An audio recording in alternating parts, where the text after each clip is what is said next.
Hello everyone, Tim Game here, and today I have the pleasure of bringing you some more Call of Duty Black Ops 2 gameplay. Now, today's gameplay is using the B23R, as you can see here, and my perk setup is Hardline and Ghost as perk 1, using the perk 1 wildcard, perk 2's toughness, and perk 3 is dexterity. So quite a standard loadout here with the pistol. But before I get into today's gameplay, I just wanted to mention that I have had my exam results back and they went pretty well. I got all 2-1s, which if you're not familiar with university education, you get, first is the best mark you can get, and then 2-1 is immediately below that. So I'm pretty pleased with how I'm doing so far. I'm on course for a nice solid 2-1 degree.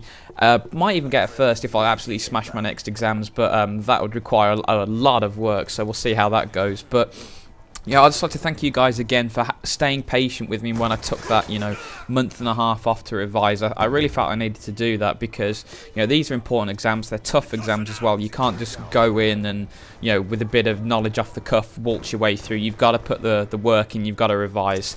And I'm really, really pleased that it's managed to pay off. So hopefully now, got a couple of essays coming in over the next, month and a half or so, but they shouldn't be too difficult. Should have plenty of time to do them, so hopefully now I can step up the uploads again. And this is a gameplay which I felt you guys would enjoy because, first and foremost, it's using a weapon that you don't see very often. A lot of people just stick with the same old MSMC, MA, AN94, PDW, and they don't really use anything outside of that. So firstly, seeing someone use the B23R and use it effectively on a map which isn't really known for its short range engagement, Standoff is a really interesting game. But as well as this, in the first half of the gameplay, we really do play very, very badly and give up quite a substantial lead. And I don't want to, completely spoil the game at the moment, but this is what happens in the first half. We tend to play it a little bit passive. I'm using the B23R and I'm just running around killing people. I don't really understand and I'm not really focusing at how far we are behind. And it's this triple cap here that really screws us over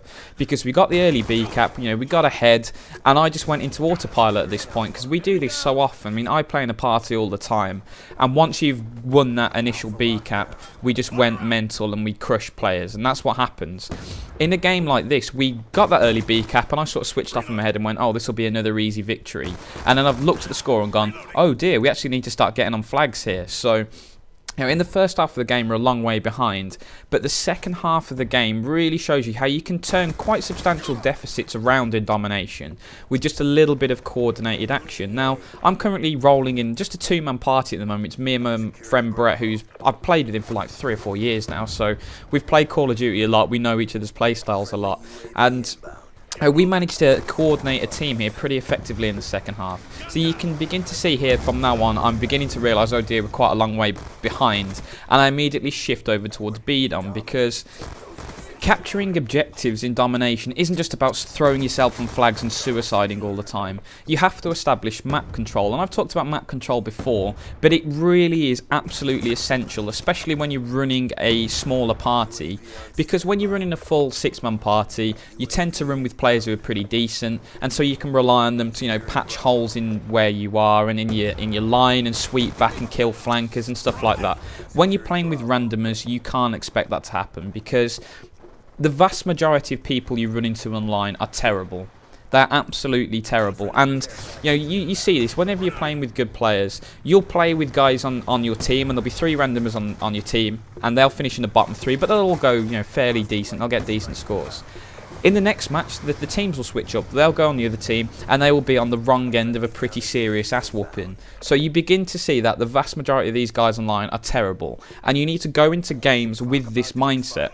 If there's a teammate watching your back, assume he's not going to kill the guy, because the vast majority of the time, he's not going to kill the guy anyway, whether you assume or not. So when you begin to switch on and begin to actually go, right, there are teammates here, but they're not really going to do anything useful unless I cajole them, or if I get on B, you often see teammates get on B with you.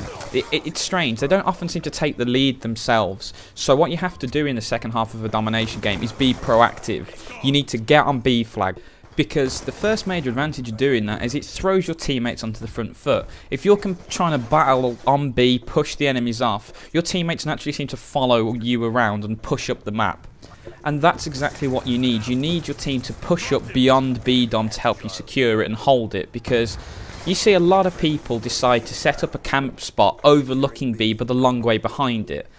And what that means is, if the teammate's aim isn't particularly good, which the chances are it's not going to be, they'll miss a guy running through, and all of a sudden there'll be enemies on B and you'll lose it because they won't get out of their camp spots to flush them out. So what you're looking to do is always fight the battle beyond the objective, because if you lose a gunfight or get naded out, it's going to take the enemy that crucial extra 5 or 10 seconds to get on the flag to enable you to get back into position to fight for the flag again.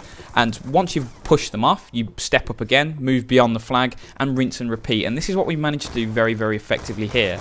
I mean, you can already see the change in tactic, you know. I'm playing a lot more centrally in and around the map. I'm staying around bottom woods and courtyard and B building where I am here, just making sure that the enemies aren't getting too close to B. And this is what you want to do. You want to preemptively stop them from getting close to the objective. So you can see here, I'm sitting in a high traffic area. People use this area to get to B all the time. Unfortunately, I do eventually get betted out. But as soon as I respawn in, I run in, throw flashes and frags at B, make sure they're not on the flag, and then I try and push the wood. And it doesn't matter that I die a couple of times, as you can see, because the aim is always to try and force them off. And when one route doesn't work, try a different one. As you can see, we flank through petrol station. We managed to get a bit of jump on them, kill them before they get to B, and then we try and run back into B and hold it down again. But the very, very important thing with Domination as well is not to flip the spawn. You can see immediately right here, I was pushing up a little bit too far on the right hand side, so I run back into B and head towards the middle map to try and stop a spawn flip. And you see idiot teammates do this all the time. You'll be sitting on a double cap, it'll be nice and secure, you'll be 5 or 10 points up, it's early in the Domination game, and all of a sudden this one guy goes barreling through the enemy spawn, he stands on the flag on his own, gets a kill, and all of a sudden, like that, the spawns flip and they're spawning behind you. And it creates an absolutely chaotic situation. Domination is all about removing risk, controlling where the enemy are, and controlling the areas of the map which are very, very high traffic, like I am here. When you get this one moron teammate run past and flip the spawns and capture the random flag, so you're now triple capping them, this creates a problem, because now all of a sudden, instead of having the enemy team spawn around an objective like C-Dom or A-Dom, they are now randomly spawning. So let's consider it. You get 200 points for capturing a external objective owned by the enemy. Let's say you get a capture kill, so you've got 400 points for that. You haven't even made a UAV. The consequence for you capturing that flag is now, instead of having all the enemy spawn in front of you with 1 or 2 flankers every now and again, which if you switched on you'll be able to deal with, they are now spawning all over the map, behind you, in random places, at random spawns that you never normally see in this game mode. And that's when you start to get problems. People wonder why they lose Domination games, and they sit there and think, I got 6 caps, why did we lose that? You can win a Domination game with 2 caps if you're decent, because if you don't lose B, there's no reason to recap it. Having a lot of captures isn't always a good sign that you've had a good game, because what a lot of people do is they equip Ghost and just flank around the map, capturing the external flags, flipping the spawn all the time, and the resultant chaotic spawns can often throw your team off B-Dom. Because if you're set up over B-Dom, you're all watching roughly one direction, because that's where you expect the enemy to spawn. All of a sudden that one idiot teammate storms off, captures a flag, flips the spawn, and then all of a sudden you're looking the wrong way and you get shot in the back, you lose control of B, and then you lose the B flag.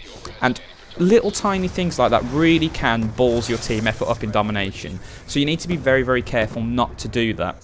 And you can see here, teammates are now pushed up onto the enemy flag. All of a sudden, the spawn flips random, they're pushing bar, they're pushing petrol station, and we've lost a little bit of control. This is so easily avoided, it's a little bit of common sense, and that's what I really wanted to get across to you guys today. You think that you're doing yourself a favour by capturing the 3rd flag, when in actuality you aren't. You're wrecking your perfectly set up plan.